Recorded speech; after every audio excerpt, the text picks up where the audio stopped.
It is a big idea, a new world order.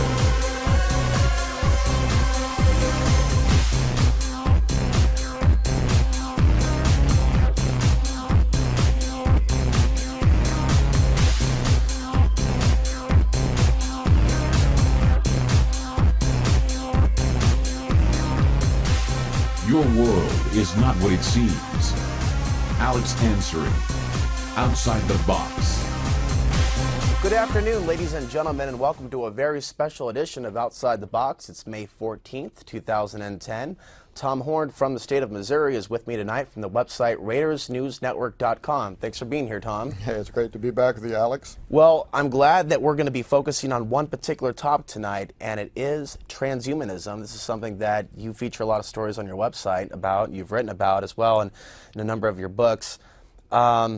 Where would you like to begin in terms of this particular topic, such as, well, for those that don't know, what is transhumanism? Transhumanism, simply a cultural movement, actually started out as, you might even think of it as a subcultural movement. About 20 years ago. It has grown very quickly. It now is made up of everything from young hippies and old hippies to academia. There are probably members within government, there are members within our universities. Some of our leading law schools are advocating now towards the transhumanist philosophy, and the philosophy is really very simple, that we no longer need to wait on the daunting pace of natural evolution, but we have science now at our disposal, that ever since the mapping of the human genome and the genetic sciences came alive, this vision began basically coalescing into a new religion, a new philosophy that says we can take evolution into our own hands now through rewriting our DNA, genetically altering ourselves, other kinds of science, nanotechnology, neuropharmacology, neurosciences, brain-machine interfacing. All of these sciences now can be viewed as the tool that can lead us to the next step in our evolution, humans 2.0, something better, quicker, faster, cognitively superior, physically superior to what humans are today. And essentially that is what transhumanism is. It's a big idea that we can alter ourselves cognitively and in our physiology and create a superior specimen. And actually the term transhuman is kind of telling because it's transitionary. We are walking away from humans as we know them towards post-humanity. Transhumans are somewhere in the middle. Posthumans will eventually become beings of such radically different cognitive abilities, even physical appearance, post-genderism, where we are the merging of both the best of male and female as part of the transhuman vision, that it'll be so radically different than what we understand today as to no longer even be considered to be human. One thing that I've come across lately is that there's a lot of people that are starting to pick up on the fact that this stuff was in movies a very long time ago, and it's interesting, not only in movies but books. Take a look at the writings of Philip K. Dick and many other authors. So the future appears to be here now. We're talking about humanity changing as we know it. Yeah, that's right. In fact, we just did a series of shows in which we also interviewed Dr. James Hughes, which is one of the world's leading transhumanists. He was the president of the World Transhumanist Association. He's now the president of the IEET, the Institute for Emerging Technology and Ethics. And we interviewed him and asked him questions about the new movie Avatar. And if you've seen the film, it carries a tremendous amount of transhumanist themes in it. The Na'vi, the blue aliens, they have a ponytail that's almost something like a USB port, and they can plug themselves into all other kinds of life forms as if they're plugging themselves into some matrixial computer system. He believed, we asked him if he thought that future humans, for instance, might be engineered so as to be more readily adaptable to space travel. Which was also some of the other themes in that film Avatar, and certainly he would hold that to be true. So, so in a lot of different areas, things that might impact sociological issues, science and technology, all a part of the transhumanist vision for the future.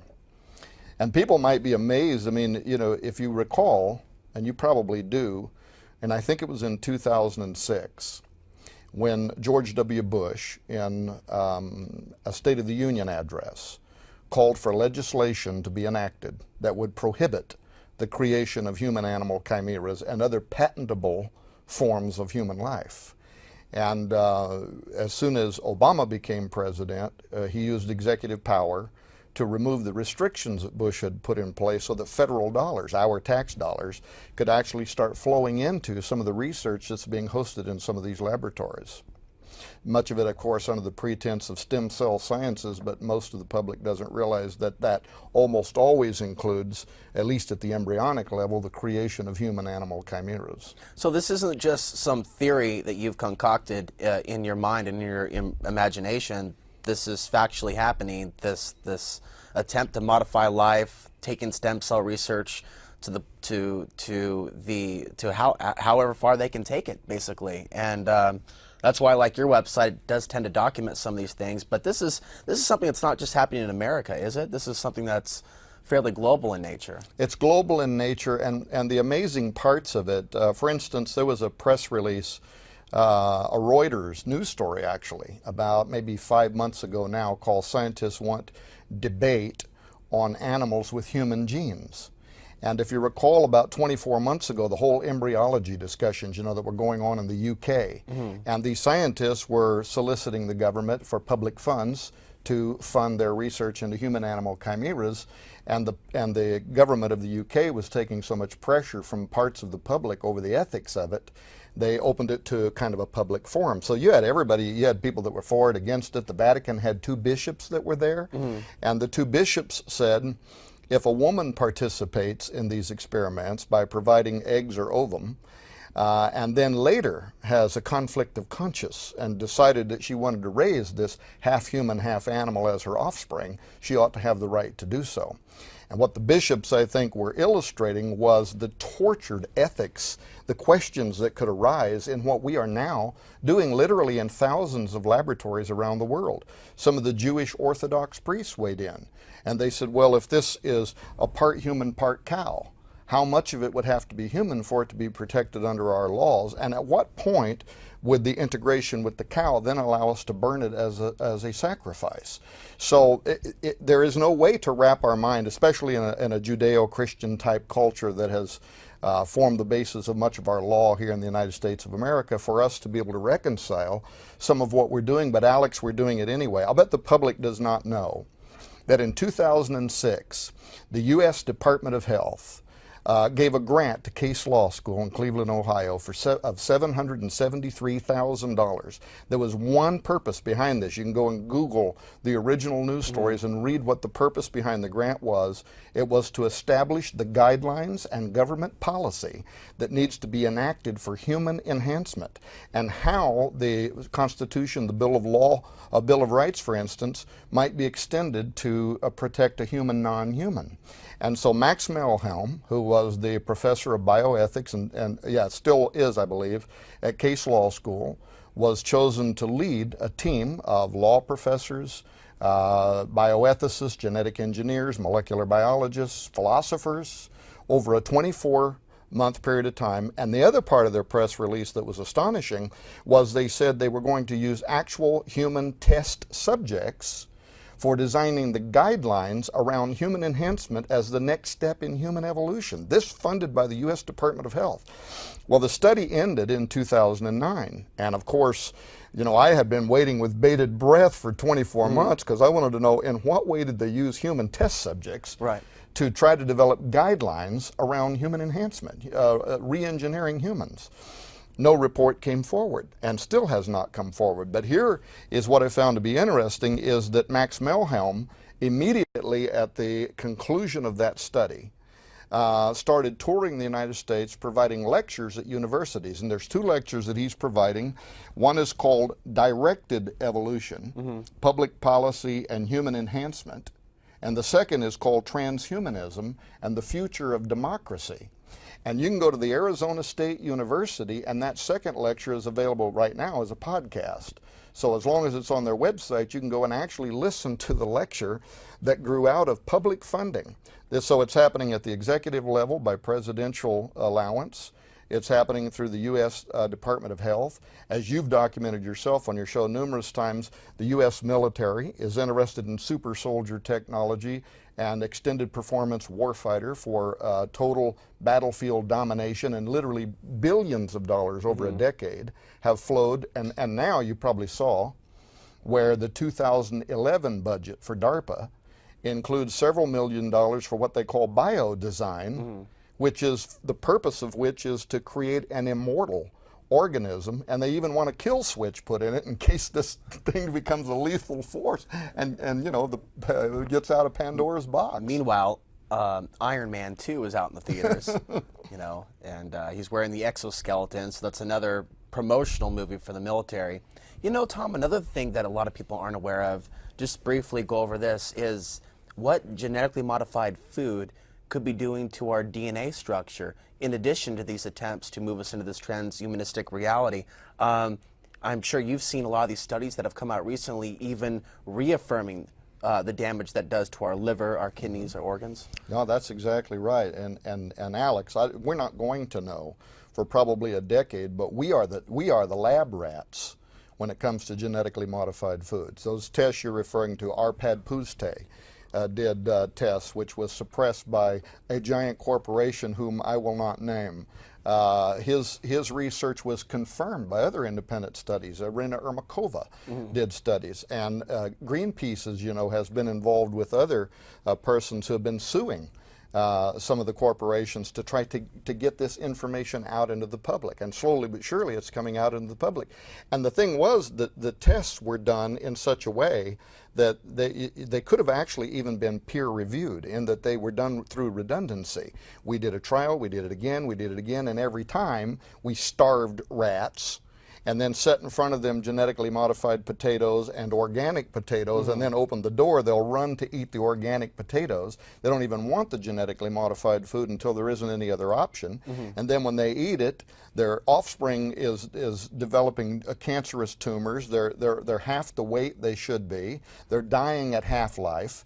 These are the kind of tests that in the history of the United States would immediately have put the brakes on this technology, but it seems like the FDA now is owned by some of these corporations, actually taking the reports from inside the corporation's own specialists or employees or whatever, who are saying this is not a threat to human health, and yet where the test fields where genetically modified crops are being raised, downwind from these, people are developing respiratory conditions that seem to be above their nation's national averages.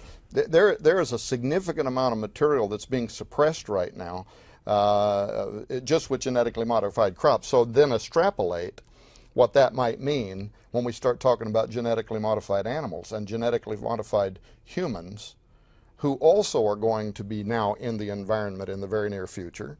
You could go in, you know, mad cow disease, for instance, developed as a result of cows eating some of their own DNA, eating their own byproducts, a type of cannibalism, and it led to a kind of brain disease. So now imagine in the near future, you're in the restaurant and you're eating goat cheese, and somehow some transgenic goat escaped its environment and has been out there breeding, and now all of a sudden you're consuming human DNA. Well, I'll tell you, I am not a vegetarian, but I think about it more and more these days when I read about cloned meat. Yeah. I mean, it's like, this isn't safe. I've actually had these arguments with people, Tom, where I'm trying to explain you don't want to be eating cloned cow. They're like, well, at least it's not genetically modified. So have you caught some of the latest reports on where this is going? The last I read was a couple years ago, and they said that they weren't able to trace the semen from the bull once it gets to that point, so it can already be unleashed into our food supply without them being able to detect it, potentially, these cloned meat products. The problem with it, I mean, when in history have we said we're going to create something and we're going to keep it, your show, out of the box, has some history behind it. I don't care if it's killer bees or anything else we ever did that we said we will be able to contain this. It won't get out of its environment. It reminds me of the movie Jurassic Park, when Ian Malcolm, that Weasley-looking scientist who subscribes to the chaos theory, says nature will find a way. And that is a fact. If we create these products, nature is going to find a way for it to cross over into the natural environment, and when it does, it could lead to a biological nightmare. Imagine what's going to happen with prion contamination. Imagine what could happen with farm animals. You know, Wired magazine recently ran an article, this may be 6 months ago, 8 months ago now maybe. Anyway, it was called Farm Animals, P-H-A-R-M, Crank Out Drugs. The idea behind it was the pharmaceutical industry wants to create transgenic animals because they can bypass having to go, let's say, to the FDA to get permission for human trials of an experimental drug. Well, the way to get around that and not have to get permission is you create a transgenic animal that's got human DNA, and you can use it as your laboratory to see how those human elements, those parts, are going to respond to this treatment for a particular kind of disease. And you can kind of write around the FDA's guidelines and say, we tested this against human DNA, and it works.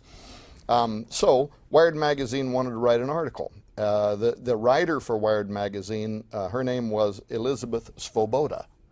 And she contacted me. She had read an editorial that I had written for WorldNet Daily that was raising caution about some of this.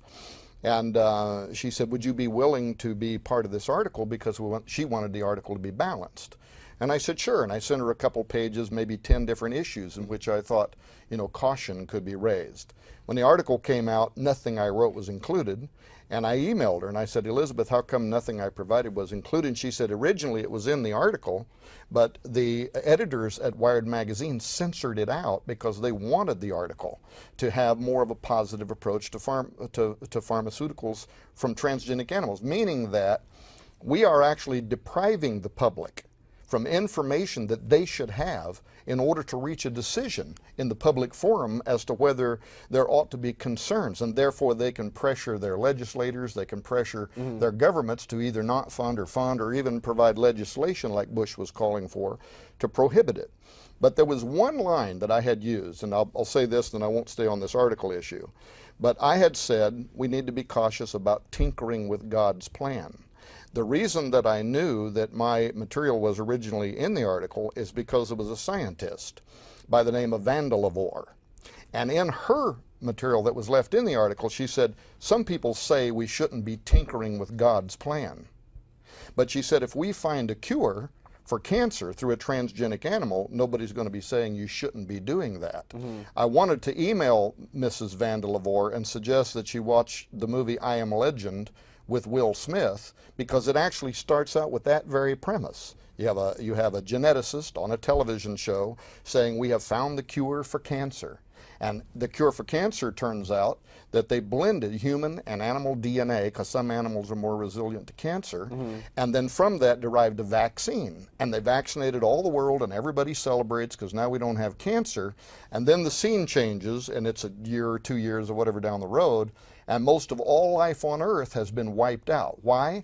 The unintended consequence of blending humans and animal DNA for a vaccine led to the creation of a human form of rabies, which then would have never been natural to our system, wipes out most of mankind. And that's based on a real scientific possibility. And that's very amazing that it's sitting there in a Hollywood movie. I think we should talk about that a little bit in a moment. All these Hollywood movies, including Gattaca, which you brought when you came to the studio a couple of years ago. But one quick point, again, back to genetically modified food, fertility rates dropping.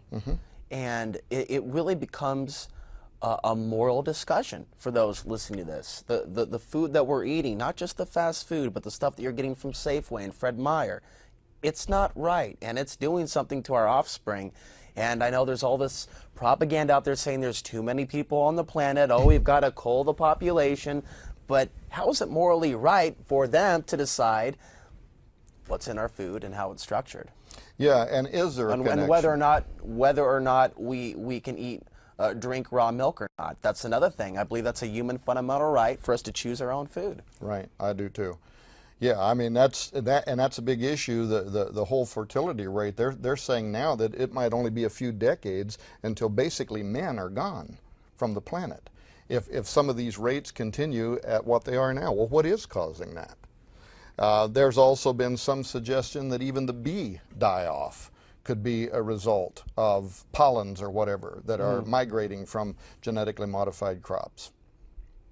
Very interesting. So you mentioned I Am Legend, and that definitely was an interesting film. So was Gattaca, and it's basically this premise of a designer baby. Right. Hey, look, we can take a look at your baby's DNA, since we have these wonderful DNA databases, and we'll just eliminate and tinker with a few genes so we make sure that your child lives a little bit longer. But when it comes to the end of the day, those with the better genes get the better jobs, hence the better incomes. Right. Do you think the future might potentially be going this route? Oh, I do, and in fact, that I've debated James Hughes, for instance, on this issue on his own radio show.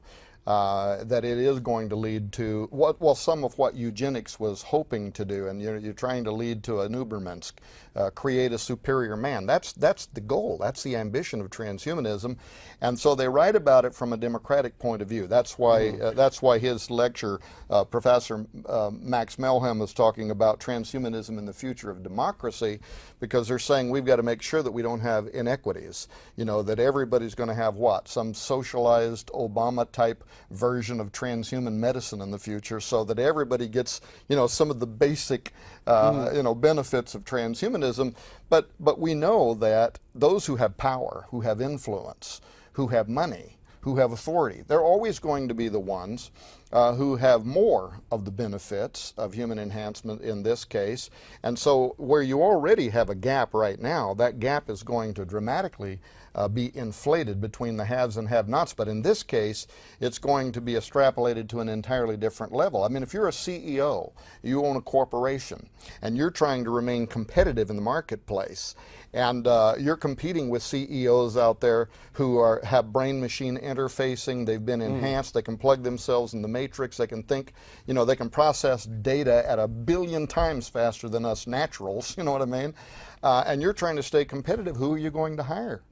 That's going to be the future marketplace. Now, imagine the same thing with kids going to school.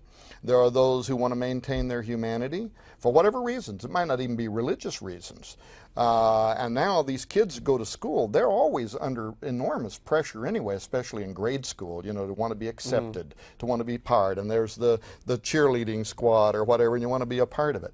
Now imagine what it's going to mean for these future children who are trying to go into some kind of a public education system, and you have the enhanced and the non-enhanced, and there is going to be no way the non-enhanced can compete. So now they're bringing all this pressure home, and the parents who are trying to maintain their humanity are having to deal with this. It's a nightmarish, Gattaca-like future world that is going to develop. And let me say one other thing. Even some of the transhumanists are saying this. There is a really well-known transhumanist by the name of Hugo de Garis.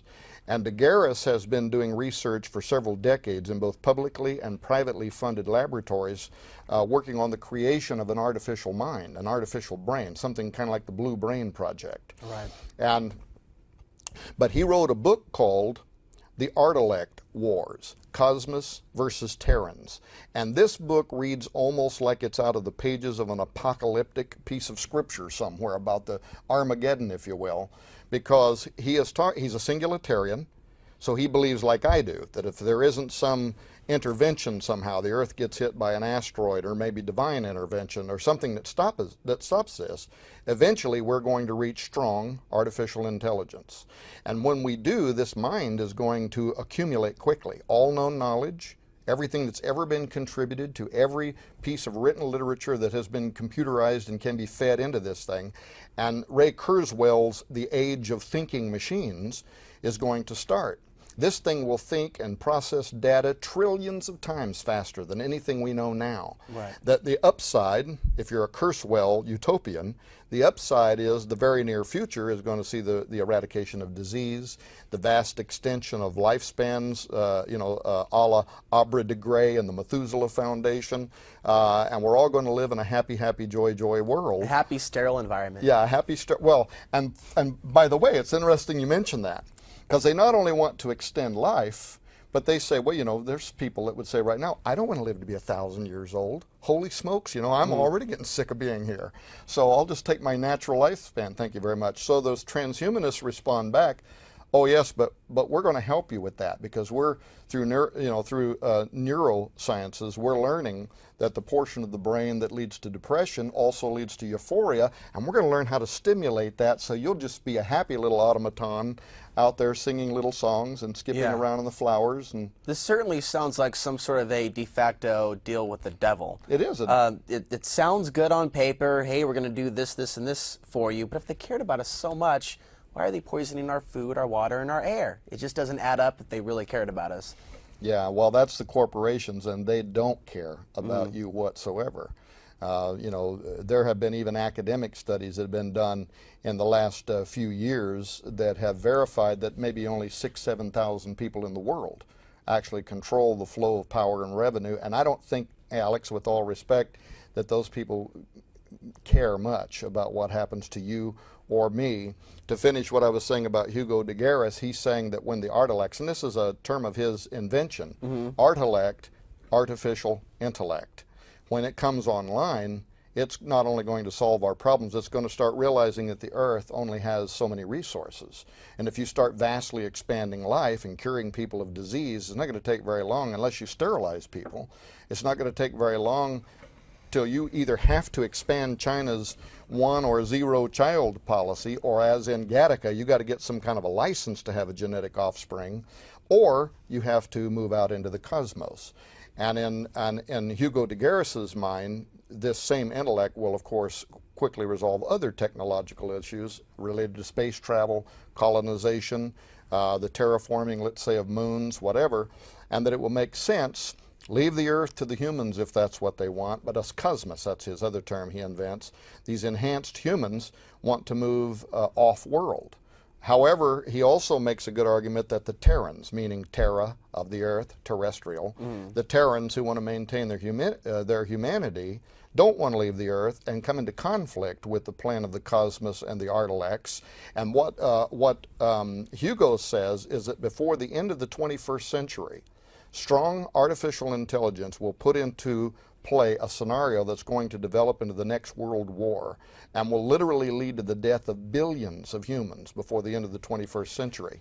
So talk about movies. I mean, this sounds like something right out of the next Terminator. Well, and it's backed up by mainstream news. For example, in Israel, they have set up their own, they're working on setting up their own artificial intelligence missile defense shield. I'm sure Israel is not the only country. So when the stress of war becomes too great, the machine takes over and the war continues to go on through the dark of night and through the light of day. It's a very frightening type of a future we're looking at. But I agree with what you had said earlier about the potential for this happening unless there's some sort of a cataclysmic event or divine intervention to stop this from happening. Unless that happens, I do see us moving along this. I don't see anything stopping at this point. Well, and it will and the issue is the world is not ready for it, because if technological singularity actually happens, and we're already using artificial intelligence, even Google uses artificial intelligence. It's just not yet strong artificial intelligence. But when that happens and a synthetic mind comes online, it will literally change things overnight. Overnight. Within 1 week, maybe. Everything we know will be being changed in terms of everything. Government policy. I think it will immediately lead to a police state, because we will suddenly be faced with a threat that is so beyond our comprehension that we'll be paralyzed with what do we do with this thing now? And if people think that's an exaggeration, the highest think tank at the Pentagon, the Jasons, are concerned about this. There was an article just recently called Jasons Fear Brain-Modified Foes, and they were talking about transhumanism, artificial intelligence, saying that this is the next arms race. That what the Soviet Union and the United States at one time were doing in the buildup of nuclear weapons, the Jasons are saying it's not a matter of whether we think it's ethical to start altering ourselves and enhancing ourselves and building artificial intelligence. We don't have a choice, because if we don't develop it, if we don't get ahead of it, somebody else will. Our enemies will, and then they will subjugate us to their will. And so they're using that as the excuse to say, in every way, super soldiers on the battlefield, artificial intelligence, brain-machine interfacing, whatever, that we've got to get ahead of this technology, or else we're leading to big problems. Another thing, there was A House Foreign Affairs Committee. Did you see this? No. A House Foreign Affairs Committee hearing just this last year, 2009. It was held in California. Brad Sherman, Democrat Brad Sherman, chaired this meeting. And now Brad Sherman was picked because he is known for his expertise in the spread of nuclear weapons of mass destruction in the hands of terrorists. But guess what the conference was about? It was about how do we protect ourselves in the future from transhuman terrorists.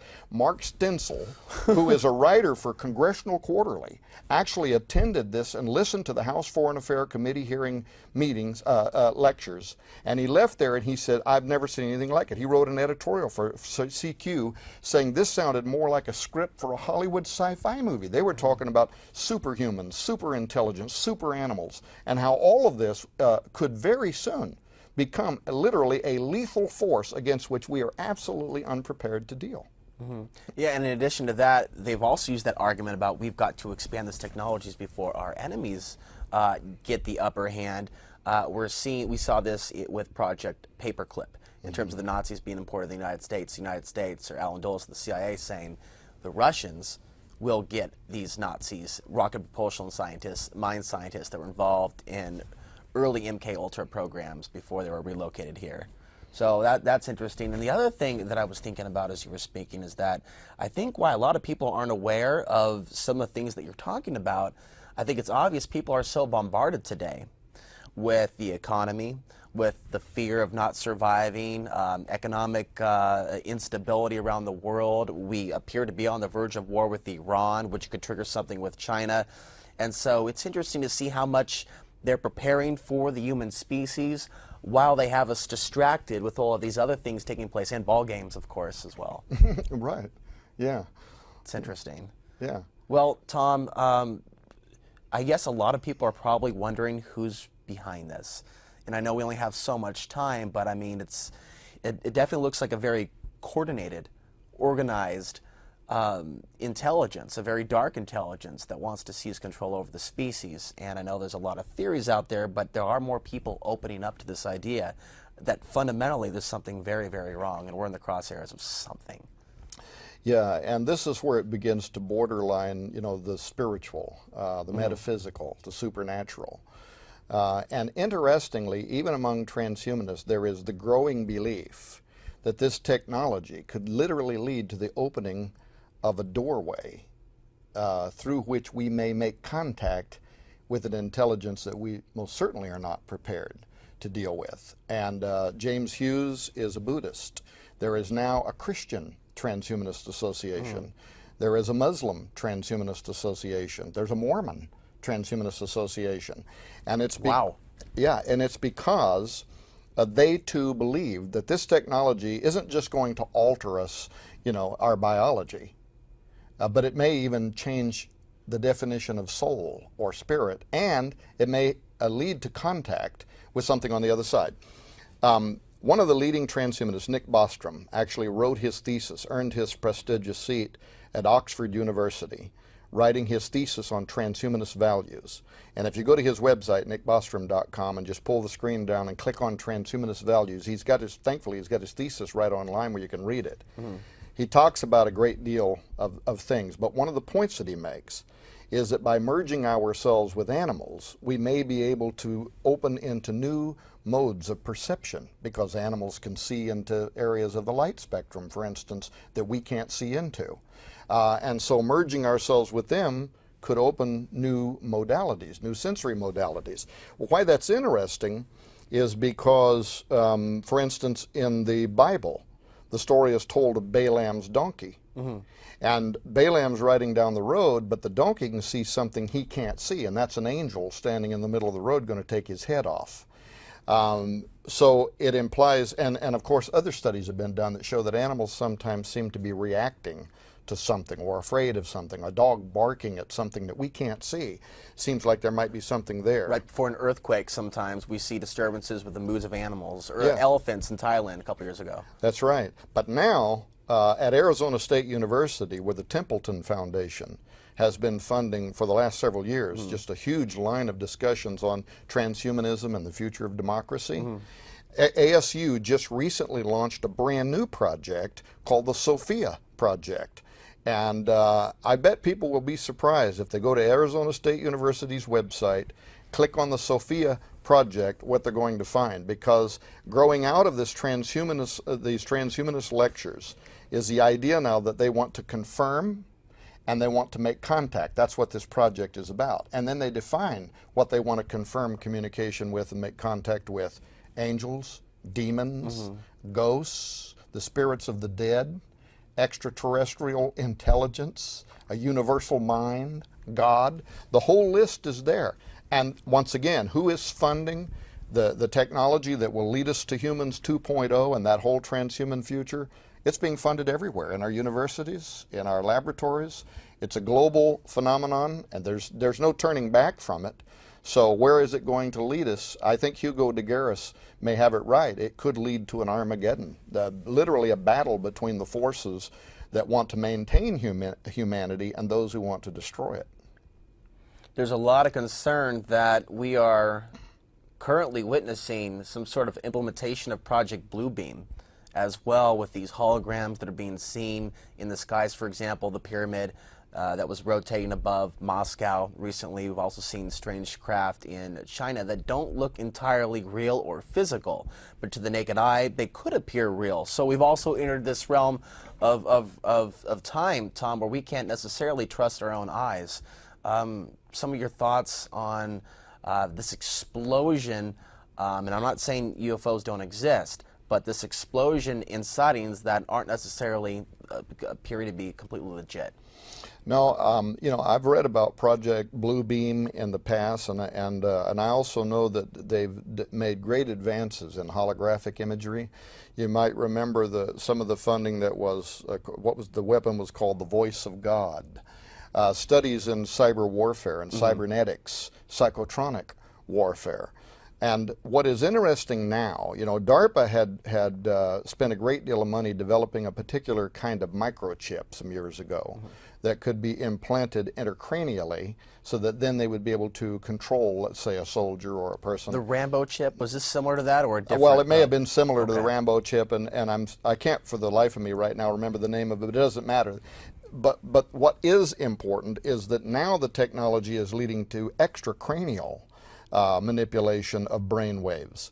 And DARPA is investing in this heavily to be able essentially to put a Wi-Fi bubble. So there's no chip required. No chip required. No chip required. Well, and how quickly is this technology advancing? There are games makers right now, that Xbox or whatever, that are putting out games where you just put a little rubber cap on your head. Oh, perfect. And it's reading your brain waves. These are in the stores now, and they're coming this Christmas again.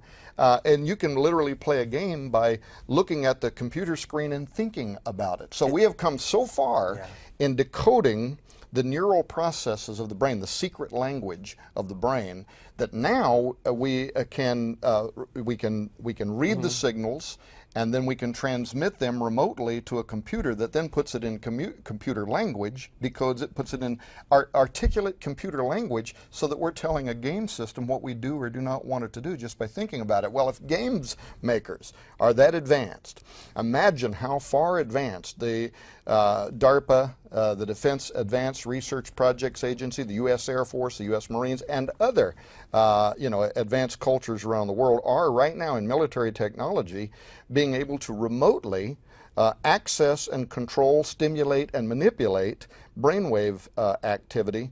So, I mean, the transhumanist looks at this and they say, this is so great. The future home. We'll all have our own little Wi-Fi bubble over the top of our house, and we can do everything. We can change channels, we can turn the lights off and on, we can set the alarm, we can say, hey, telephone, call mom, without even speaking. Furthermore, we're creating a synthetic form of telekinesis, because if we're both wearing the little Bluetooth or whatever of the future that's capable of reading our brain waves, we can look at each other and communicate without ever saying a word. That's real technology that's unfolding right now, and it's so futuristic it's difficult for us to even accept that it could be happening. The next level of instant messaging. Yes, that's right. I just sent you a text. Did you receive it? You know. Ding, you have mail. Well, this opens up another can of worms, if you will. The unleashing of the Pandora's box, the super soldiers of the future. We've been seeing a lot of reports in the last decade, especially in the post 9/11 world, about what these new super soldiers are going to look like. That's why we're seeing movies like Iron Man, Iron Maiden 2. I'm hearing that there's potentially going to be a third.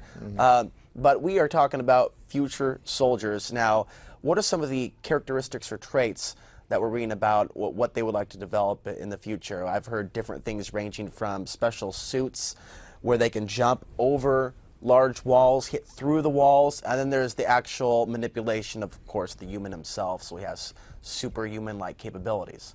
Yeah, well, there again, I mean, you can read DARPA's on budget reports from the past, what has been funded. Certainly they've had an interest in literally rewriting or manipulating the DNA of soldiers. They've already developed Go pills, which they can take. In fact, you know, the Olympics ended just recently, and there was, you know, discussions about several of the people in the Olympics that broke records, and there was questions about whether they were using gene doping. They're literally injecting genes into their system that gives them superior strength or stamina or whatever. So there again, if we can do this in the public, if you can go down to your local doctor and get injected with genetics that will somehow help you to perform, and you can't pick it up in your system because it's a natural process. That's a problem. If you were being injected with some kind of steroids, you know, we can make you pee in a cup and we can pick that up and you can get in trouble. Gene doping is a different thing altogether. Well, the Go pills that the military has developed for our soldiers are essentially that. It'll help them stay awake for very long periods of time. Interestingly, they also have an interest in diminishing the human trait towards harming another human individual, to make them dull to the sense of killing, so that they literally become killing machines who can fight tirelessly for days on end. We're talking about the manufacturing of the Urukai.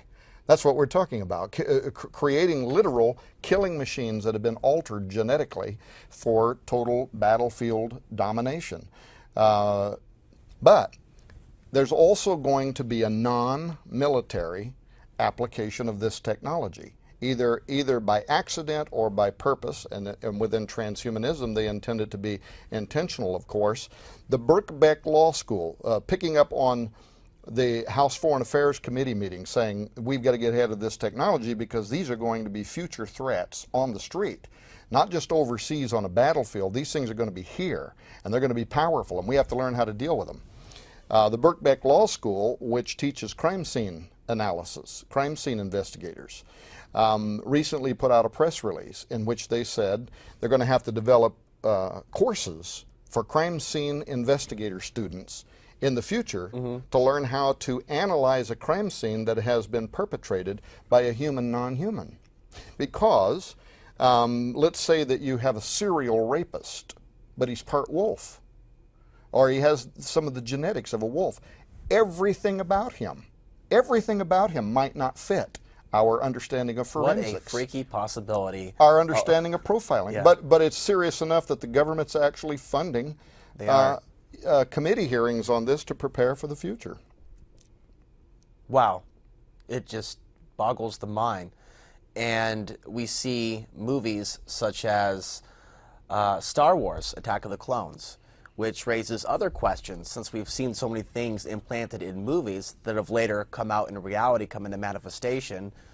Could there be some sort of a secret army that they have been preparing for years, grooming for years, underground somewhere with technology that we know nothing about, waiting for that day that they're summoned by the Eye of Sauron, if you will? Could be. I mean, as exotic as that sounds, we wrote a book, my wife and I wrote a book called The Ahriman Gate, and we wanted the science to be believable. And so we were able to get in contact with a person that works in molecular biology through a friend, a brother actually. And I can't tell you the corporation he works for, but this guy actually holds a patent on a Terminator seed. And he said to me, he said, look, what's happening in genetically modified crops, it's true, and it does pose a public health threat, but he said it is a drop in the bucket. If you were aware, this is what he said, whether he's right or wrong, I don't know, but it sounded believable. And he certainly was in a position to know. He said, if you knew what's happening in Latin America, where the United States has contracts with laboratories, where funding that is beyond congressional review, black budgets essentially, is going for super soldier technology, where these things have been being raised to full maturity. See, that was the debate recently out of the UK. These scientists were saying, we want to know now that we're able to create human-animal chimeras fully up to 50% human-animal integration in the UK. Would the public be willing now to let us have additional funds to take it to the next level, to start raising these to full maturity? And interestingly, part of their argument was it's already being done anyway. Rogue scientists, Dr. Moreau wannabes, they're already doing this. They're already tapping into this technology. But there is a study right now, it's going on at McGill University. The professor that got it started, his name was Ivan Balaban. And what he did was a simple experiment, but it had profound implications for what we're talking about with transhumanism and genetically altered humans.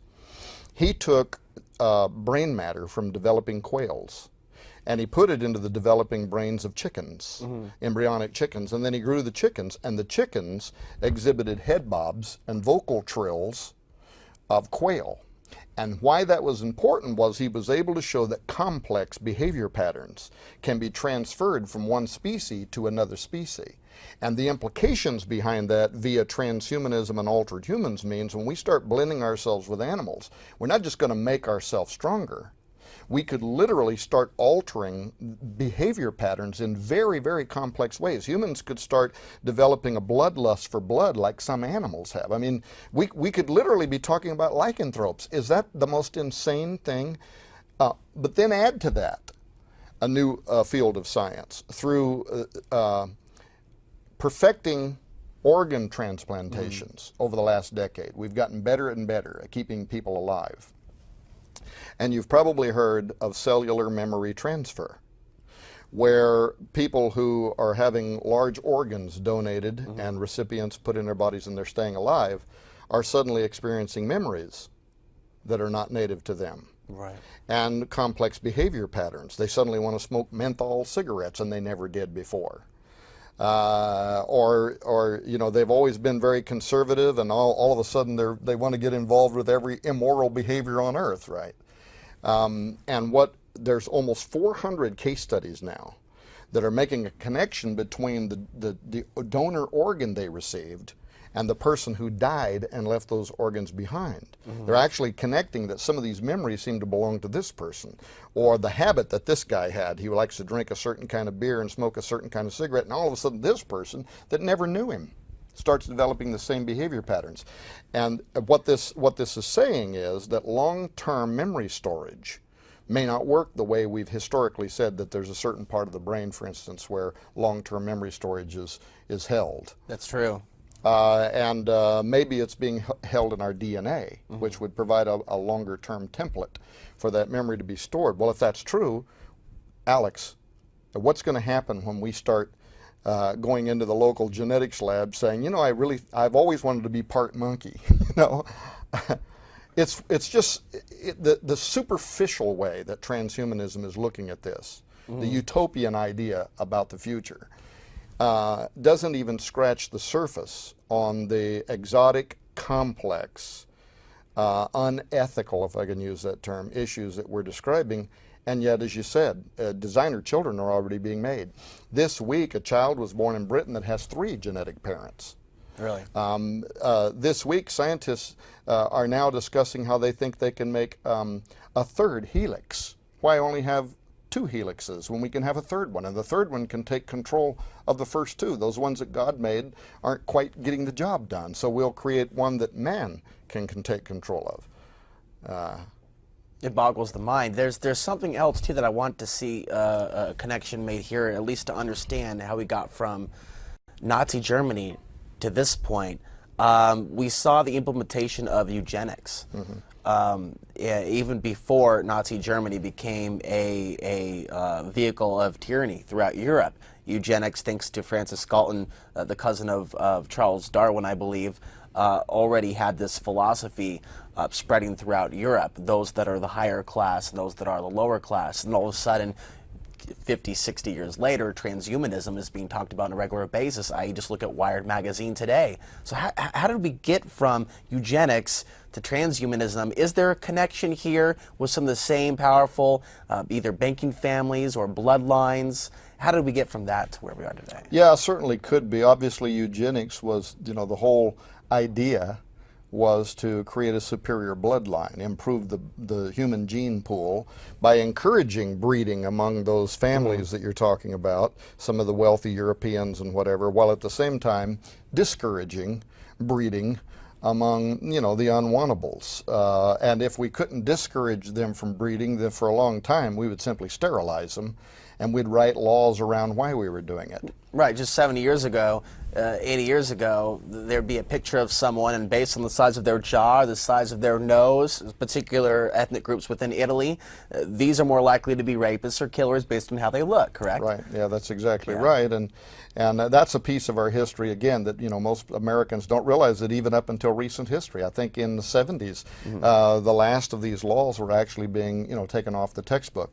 And I would tell you that people like James Hughes, other leaders within transhumanism, that's why they talk about democracy. They don't have an interest in seeing the kind of selective extermination that was being practiced in Germany, but it still is wishful thinking. It is still going to lead to a classification of haves and have-nots, a classification of people, and the divide between the human races, is going to be deepened by those who have the opportunities of human enhancement. Now, I want to ask you your thoughts on China. Do you see any specific reason why China's been involved also in this push to expand the limits of what is physically possible in terms of transhumanism? I mean, you just got done talking about organ harvesting, and they've obviously had a lot of experience harvesting the organs of the Falun Gong there. Your thoughts on China today and its part in this? Well, I'm not an expert on China, and I have private thoughts about why they would be so interested in continuing to invest in our own fiat currency, and how that in the very near future may give them a dominant role in almost setting policy for the way, foreign policy at least, the way it will be written and the way it will be conducted, wars that we may fight. But with regard to their mores, their values, at least from the government side, as it is imposed downward upon the population, is not like ours historically have been, in that they don't value life in the same way that we do. Their one-child policy, their willingness to harvest organs from prison inmates, allow those to be sold in a kind of a black market operation, and they have been investing in technologies that will lend itself to transhumanist aspirations. I believe they also forced many church members underground as well. Forced church members underground. So, what role will they play? I think everybody realizes now that whatever the future is, unless something radically changes, China is going to be somewhere in a dominant role, taking advantage of whatever the technologies are, whatever the currencies are. And I just have I'm not an expert in this field. I have a very strange feeling, though, about what's happening right now with regard to the Titanic of us printing money we don't have, and China continuing to invest in owning the debt of the United States, and how at some point in the near future the walls really could crumble down around us. Why does China want to own so much debt? Well, because it can be paid in territory. Even our own president has said this in the past, that when you only have 5% or 10% of the gold in Fort Knox that you need to stand behind how many dollars you've printed, and China has come in and they've bought all of this debt of the United States, and all of a sudden your economy goes to collapse, how are you going to pay China back for what they've invested in? The only gold you got left is territory, it's land. And so you start surrendering large pieces of the United States to somebody who essentially can foreclose on you. Now, of course, that would probably lead to a war, unless it happens over a period of time. Drip, drip, drip. Give us all enough time to get used to it as it unfolds. Or, if our own government is in on this, that could be the point where the foreign troops are called in, the peacekeepers. If there's some sort of agreement where, well, there's a massive level of debt that's in the multi-trillions, here is this chunk of land in, say, off the coast of Oregon, perhaps, Yeah, or who maybe wants off the that? coast of California. Obviously, there's going to be uproar if that were to take place.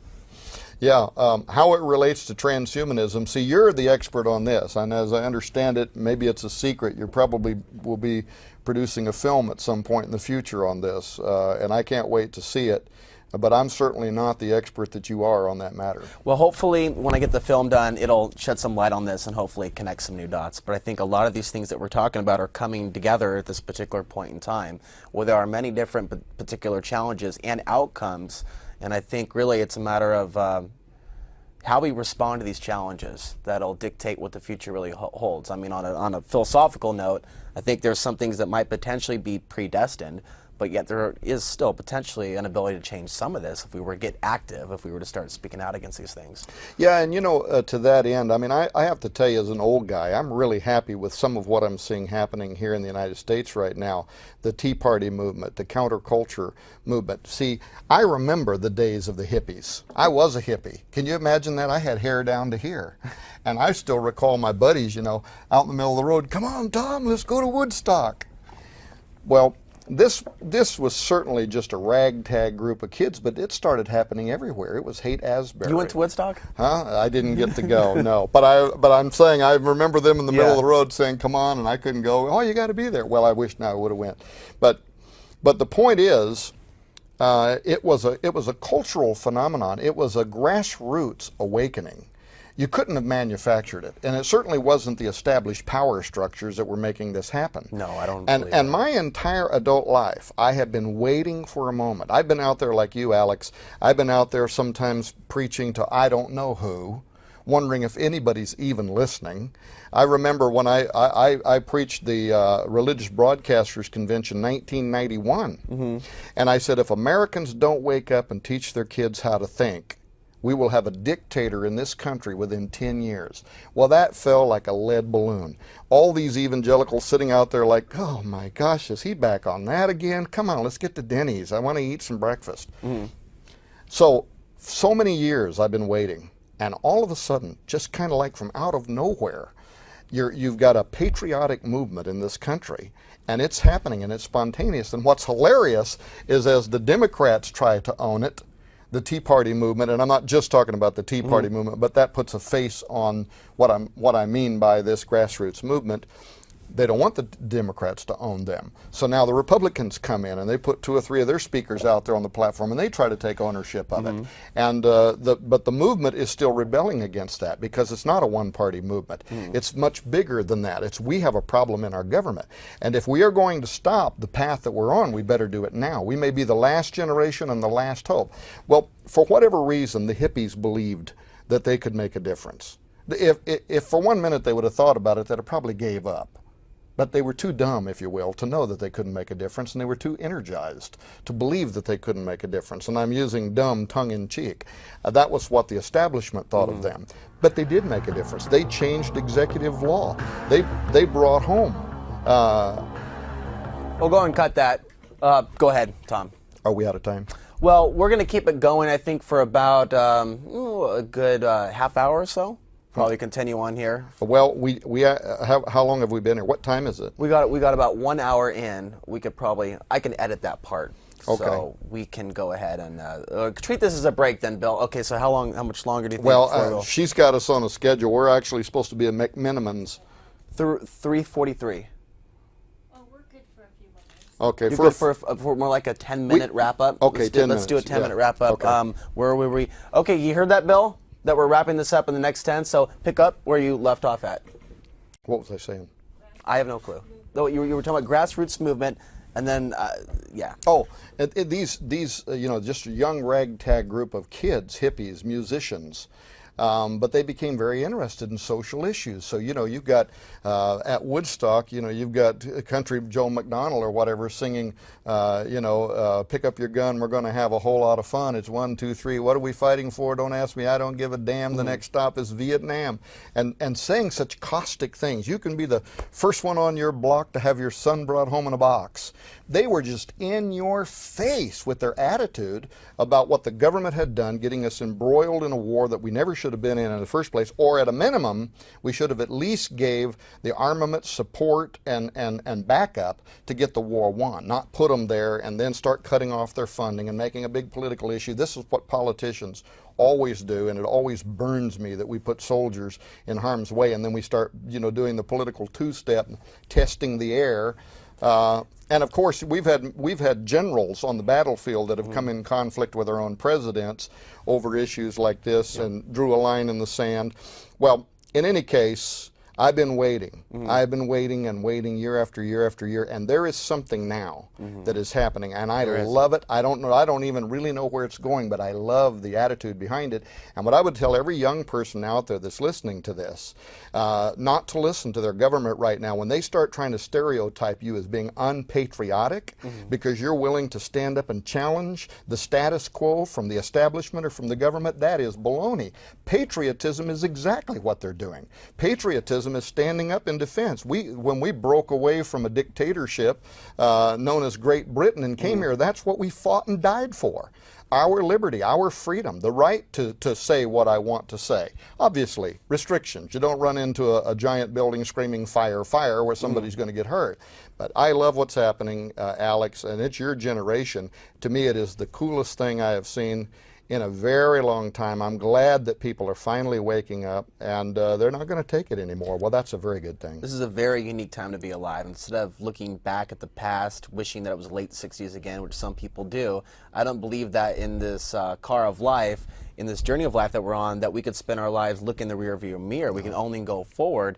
And as we talked about earlier with the potential future, it's like being in a semi going 90 miles an hour and there's a cliff ahead, and unless we turn that wheel and go either left or right, we're not going to avert crashing over the cliff. And so that's definitely how it feels right now. This is actually much more critical than the late 60s. And thankfully, you have many more tools. You know, in the 60s, not even very many people had a television. Look at what we have now. We've got Twitter, Facebook, YouTube, the internet. Right. You're here doing a television show. So your generation has a phenomenal opportunity now. It feels like a blessing, to be changes. honest with you. It is a blessing. What I have and the ability to even do this show here with you know, not a lot of money, it feels like a blessing.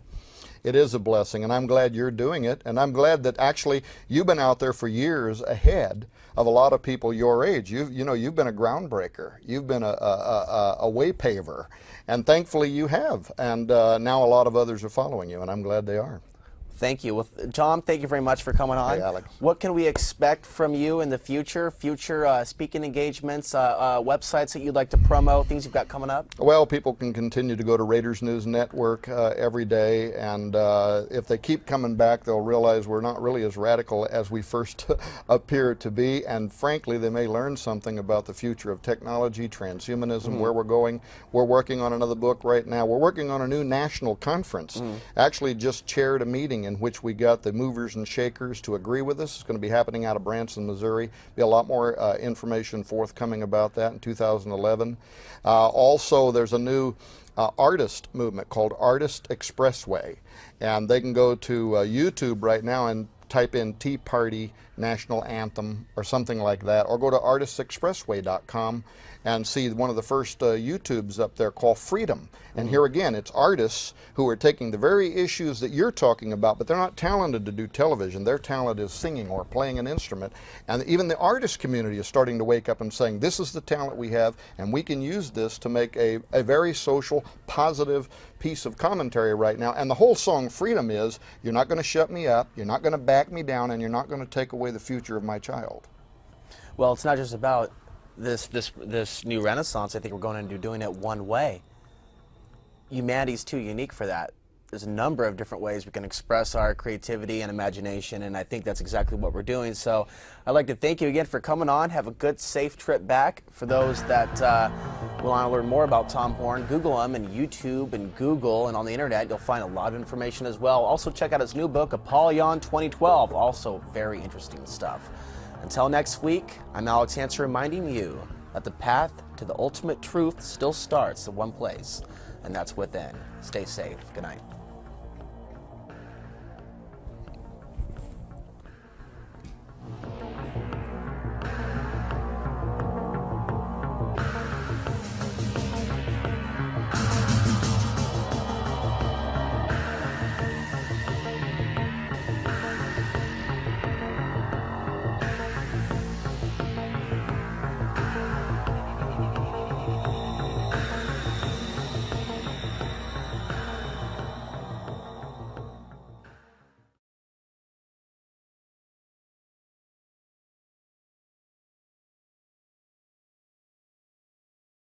Sciences, brain-machine interfacing. All of these sciences now can be viewed as the tool that can lead us to the next step in our evolution, humans 2.0, something better, quicker, faster, cognitively superior, physically superior to what humans are today. And essentially that is what transhumanism is. It's a big idea that we can alter ourselves cognitively and in our physiology and create a superior specimen. And actually the term transhuman is kind of telling because it's transitionary. We are walking away from humans as we know them towards post-humanity. Transhumans are somewhere in the middle. Post-humans will eventually become beings of such radically different cognitive abilities, even physical appearance, post-genderism, where we are the merging of both the best of male and female as part of the transhuman vision, that it'll be so radically different than what we understand today as to no longer even be considered to be human. One thing that I've come across lately is that there's a lot of people that are starting to pick up on the fact that this stuff was in movies a very long time ago, and it's interesting, not only in movies but books. Take a look at the writings of Philip K. Dick and many other authors. So the future appears to be here now. We're talking about humanity changing as we know it. Yeah, that's right. In fact, we just did a series of shows in which we also interviewed Dr. James Hughes, which is one of the world's leading transhumanists. He was the president of the World Transhumanist Association. He's now the president of the IEET, the Institute for Emerging Technology and Ethics. And we interviewed him and asked him questions about the new movie Avatar. And if you've seen the film, it carries a tremendous amount of transhumanist themes in it. The Na'vi, the blue aliens, they have a ponytail that's almost something like a USB port, and they can plug themselves into all other kinds of life forms as if they're plugging themselves into some matrixial computer system. He believed, we asked him if he thought that future humans, for instance, might be engineered so as to be more readily adaptable to space travel. Which was also some of the other themes in that film Avatar, and certainly he would hold that to be true. So, so in a lot of different areas, things that might impact sociological issues. It's happening through the U.S. Department of Health. As you've documented yourself on your show numerous times, the U.S. military is interested in super soldier technology and extended performance warfighter for total battlefield domination, and literally billions of dollars over a decade have flowed. And now you probably saw where the 2011 budget for DARPA includes several $million for what they call biodesign, which is the purpose of which is to create an immortal organism, and they even want a kill switch put in it in case this thing becomes a lethal force and gets out of Pandora's box. Meanwhile, Iron Man 2 is out in the theaters, and he's wearing the exoskeleton, so that's another promotional movie for the military. Tom, another thing that a lot of people aren't aware of, just briefly go over this, is what genetically modified food could be doing to our DNA structure, in addition to these attempts to move us into this transhumanistic reality. I'm sure you've seen a lot of these studies that have come out recently, even reaffirming the damage that does to our liver, our kidneys, our organs? No, that's exactly right. And Alex, we're not going to know for probably a decade, but we are the lab rats when it comes to genetically modified foods. Those tests you're referring to, Arpad Pusztai did tests, which was suppressed by a giant corporation whom I will not name. His research was confirmed by other independent studies. Irina Ermakova did studies, and Greenpeace, as you know, has been involved with other persons who have been suing some of the corporations to try to get this information out into the public. And slowly but surely it's coming out into the public. And the thing was that the tests were done in such a way that they could have actually even been peer reviewed, in that they were done through redundancy. We did a trial, we did it again, and every time we starved rats and then set in front of them genetically modified potatoes and organic potatoes, and then open the door, they'll run to eat the organic potatoes. They don't even want the genetically modified food until there isn't any other option. And then when they eat it, their offspring is developing cancerous tumors. They're half the weight they should be. They're dying at half-life. These are the kind of tests that in the history of the United States would immediately have put the brakes on this technology, but it seems like the FDA now is owned by some of these corporations.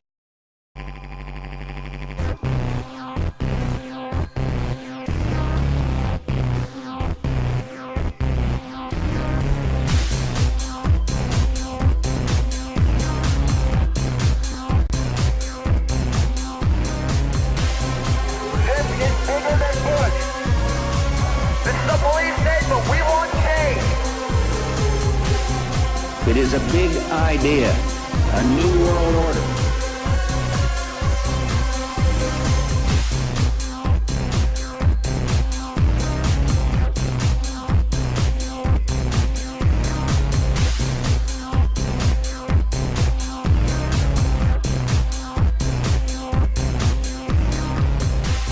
Your world is not what it seems.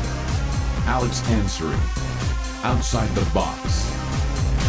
Good afternoon, ladies and gentlemen, and welcome to a very special edition of Outside the Box. It's May 14th, 2010. Tom Horn from the state of Missouri is with me tonight from the website RaidersNewsNetwork.com. Thanks for being here, Tom. Hey, it's great to be back with you, Alex. Well, I'm glad that we're going to be focusing on one particular topic tonight, and it is transhumanism. This is something that you feature a lot of stories on your website about, you've written about as well in a number of your books. Where would you like to begin in terms of this particular topic, such as, well, for those that don't know, what is transhumanism? Transhumanism, simply a cultural movement, actually started out as, you might even think of it as a subcultural movement. About 20 years ago. It has grown very quickly. It now is made up of everything from young hippies and old hippies to academia. There are probably members within government, there are members within our universities. Some of our leading law schools are advocating now towards the transhumanist philosophy, and the philosophy is really very simple, that we no longer need to wait on the daunting pace of natural evolution, but we have science now at our disposal, that ever since the mapping of the human genome and the genetic sciences came alive, this vision began basically coalescing into a new religion, a new philosophy that says we can take evolution into our own hands now through rewriting our DNA, genetically altering ourselves, other kinds of science, nanotechnology, neuropharmacology, neuroscience, science and technology, all a part of the transhumanist vision for the future. And people might be amazed. I mean, you know, if you recall, and you probably do, and I think it was in 2006, when George W. Bush, in a State of the Union address, called for legislation to be enacted that would prohibit the creation of human-animal chimeras and other patentable forms of human life. And as soon as Obama became president, he used executive power to remove the restrictions that Bush had put in place so that federal dollars, our tax dollars, could actually start flowing into some of the research that's being hosted in some of these laboratories. Much of it, of course, under the pretense of stem cell sciences, but most of the public doesn't realize that that almost always includes, at least at the embryonic level, the creation of human-animal chimeras. So this isn't just some theory that you've concocted in your mind and in your imagination. This is factually happening. This attempt to modify life, taking stem cell research to however far they can take it, basically. And that's why, like, your website does tend to document some of these things. But this is something that's not just happening in America, is it? This is something that's fairly global in nature. It's global in nature, and the amazing parts of it. For instance, there was a press release, a Reuters news story actually, about maybe 5 months ago now, called "Scientists Want Debate on Animals with Human Genes." And if you recall, about 24 months ago, the whole embryology discussions, you know, that were going on in the UK, and these scientists were soliciting the government for public funds to fund their research into human-animal chimeras, and the government of the UK was taking so much pressure from parts of the public over the ethics of it, they opened it to kind of a public forum. So you had everybody, you had people that were for it, against it. The Vatican had 2 bishops that were there, and the 2 bishops said, if a woman participates in these experiments by providing eggs or ovum, and then later has a conflict of conscience and decided that she wanted to raise this half human, half animal as her offspring, she ought to have the right to do so. And what the bishops, I think, were illustrating was the tortured ethics, the questions that could arise in what we are now doing literally in thousands of laboratories around the world. Some of the Jewish Orthodox priests weighed in, and they said, well, if this is a part human, part cow, how much of it would have to be human for it to be protected under our laws? And at what point would the integration with the cow then allow us to burn it as a sacrifice? So there is no way to wrap our mind, especially in a Judeo-Christian type culture that has formed the basis of much of our law here in the United States of America, for us to be able to reconcile some of what we're doing. But Alex, we're doing it anyway. I'll bet the public does not know that in 2006, the U.S. Department of Health gave a grant to Case Law School in Cleveland, Ohio of $773,000. There was one purpose behind this. You can go and Google the original news stories and read what the purpose behind the grant was. It was to establish the guidelines and government policy that needs to be enacted for human enhancement, and how the Constitution, the Bill of Rights, for instance, might be extended to protect a human non-human. And so Max Melhelm, who was the professor of bioethics and still is, I believe, at Case Law School, was chosen to lead a team of law professors, bioethicists, genetic engineers, molecular biologists, philosophers, over a 24-month period of time. And the other part of their press release that was astonishing was they said they were going to use actual human test subjects for designing the guidelines around human enhancement as the next step in human evolution. This funded by the U.S. Department of Health. Well, the study ended in 2009. And of course, you know, I had been waiting with bated breath for 24 months because I wanted to know in what way did they use human test subjects to try to develop guidelines around human enhancement, re-engineering humans. No report came forward, and still has not come forward. But here is what I found to be interesting, is that Max Melhelm, immediately at the conclusion of that study, started touring the United States, providing lectures at universities. And there's 2 lectures that he's providing. One is called Directed Evolution, Public Policy and Human Enhancement. And the second is called Transhumanism and the Future of Democracy. And you can go to the Arizona State University, and that second lecture is available right now as a podcast. So as long as it's on their website, you can go and actually listen to the lecture that grew out of public funding. So it's happening at the executive level by presidential allowance.